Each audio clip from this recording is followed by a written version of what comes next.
Moi, je suis frère André Dienne, frère du Sacré-Cœur.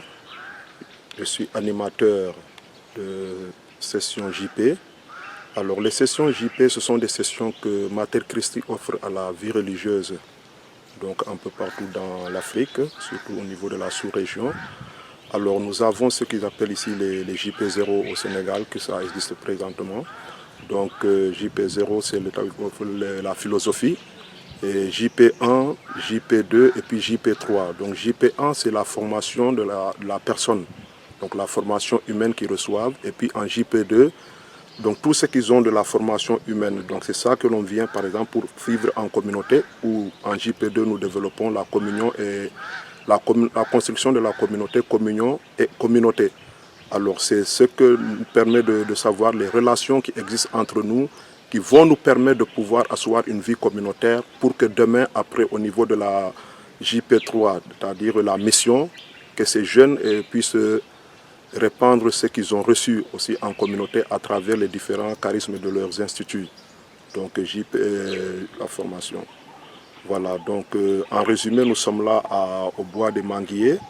Donc pour vivre cette session de Mater Christi JP2, communion, formation de la communauté, communion, communauté. Alors c'est des moments importants pour les jeunes, c'est le moment où nous voyons différentes 12 unités qui franchement constituent la vie communautaire de notre consécration. Voilà, en quelques mots, ce que nous pouvons retenir de cette session JP2. Voilà, merci.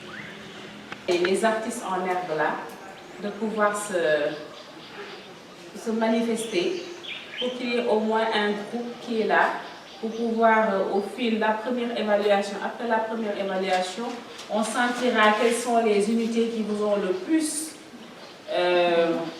interpellé. Et à partir de là, je pense qu'un schéma peut sortir du groupe. JP2 2018 à faire de ça. Voilà, donc les artistes se reconnaissent. Nous avons reçu des talents et des dons assez différents. Voilà, on a vu que les journalistes, on ne s'est pas trompé. Vous vous connaissez entre vous, et bien les autres se manifestent tout simplement. Si je sais que j'ai le don de faire de jolis dessins, dites-le simplement. Et les autres qui ont aussi des idées, parce que parfois je peux ne pas pouvoir décider, mais avoir des idées pour permettre à l'autre de pouvoir le réaliser. Donc c'est en symbiose, tous ces deux talents-là pour se réunir ensemble et nous faire un bon chef-d'œuvre. C'est bon? Voilà. Merci ma soeur. Donc, chère auditrice de la ville hautement religieuse, les bois de Manguiers, je vous dis bonjour, je vous salue comme toujours. Il est 9h37 sous nos manguiers. Nous vous souhaitons la bienvenue à notre deuxième édition du journal sur nos antennes 182.8. La RJP2 182.8, c'est l'info vrai et juste en temps réel. Sur notre plateau, notre consoeur Lise. Bonjour à tous, nous voici réunis encore pour vous faire part de quelques nouvelles à travers le monde. Au Burkina Faso, le ministère en charge de la famille interdit le petit commerce mené par les enfants de moins de 16 ans. Cela entre dans le cadre de l'opération de lutte contre les enfants et les jeunes en situation de rue. À présent, on était en RDC, en RD Congo. La majorité a désigné le successeur de Joseph Kabila pour la présidentielle. Il s'agit d'Emmanuel Ramazani Shadari du Front commun pour le Congo. Kabila ne bloquera pas un troisième mandat. À présent, nous nous rendons au Maroc qui demande davantage d'aide de l'Union européenne pour surveiller le flux de migration. Près de 400 migrants ont été secourus hier. En Argentine, un projet de loi pourrait être voté pour l'IVG pendant les 14 premières semaines de la grossesse, mais les autorités ecclésiales s'y opposent. Évidemment, à Dakar, les écoles de l'Office diocésain de l'enseignement catholique, ODEC, ont réalisé aux examens du baccalauréat et du BFM 2018 des taux de réussite respectifs de 90% et 87,25%. Formidable. Parmi les 21 écoles de l'ODEC, 15 écoles ont dépassé les 90%, dont 3 écoles ont eu 100% de réussite. Nous leur souhaitons bonne chance pour l'avenir. Fait divers. La situation qui s'oppose est plus qu'inquiétante au bois des manguiers. Pour concrétiser la vie communautaire, les sessionnistes ont été répartis en 4 fraternités et chaque fraternité était tenue de se trouver un saint patron. Tenez-vous bien que la corruption n'est pas seulement présente en milieu politique, même dans le milieu religieux, elle s'y invite.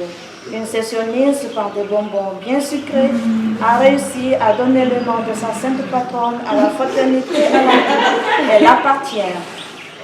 Grand étonnement, mais aussi une soif de curiosité nous démange à telle enseigne que nous les attendons de pied ferme pour des explications très catholiques sur leur choix à faire à suivre.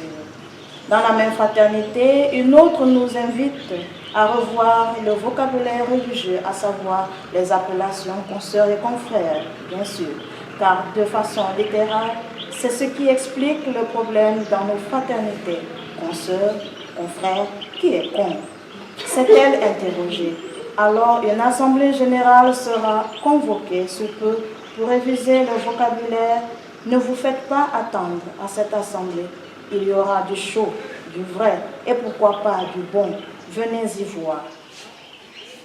Du côté d'une congrégation particulière instituée dans notre cher pays, le Sénégal, il s'agit de la congrégation des filles du Saint-Cœur de Marie qui ont réélu comme supérieure générale de la congrégation Mère Marie Diouf. Nous les portons dans nos prières pour une mission féconde.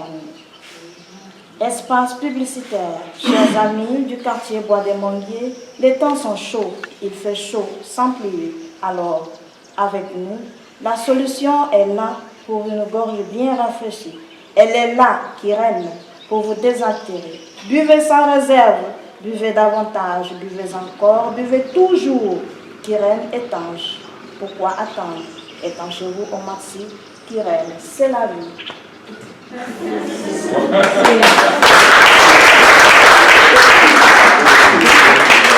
Alors, fidèles auditeurs et auditrices,